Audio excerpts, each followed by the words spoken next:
بسم اللہ الرحمن الرحیم۔ حضرت علی رضی اللہ تعالی عنہ سے روایت ہے کہ نبی کریم صلی اللہ علیہ وآلہ وسلم نے مجھے حکم دیا تھا کہ ان قربانی کے جانوروں کے جول اور ان کے چمڑے کو میں خیرات کر دوں جنہیں قربان کیا گیا تھا۔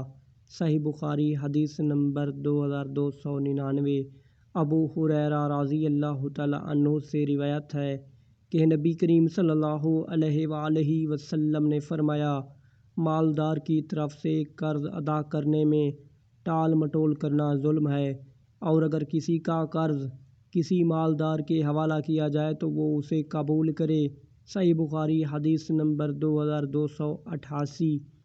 ابو مسعود انصاری رضی اللہ تعالی عنہ سے روایت ہے کہ رسول اللہ صلی اللہ علیہ وآلہ وسلم نے کتے کی قیمت، زانیہ کے زنا کی خرچی اور کاہن کی مزدوری سے منع فرمایا۔ صحیح بخاری حدیث نمبر 2282۔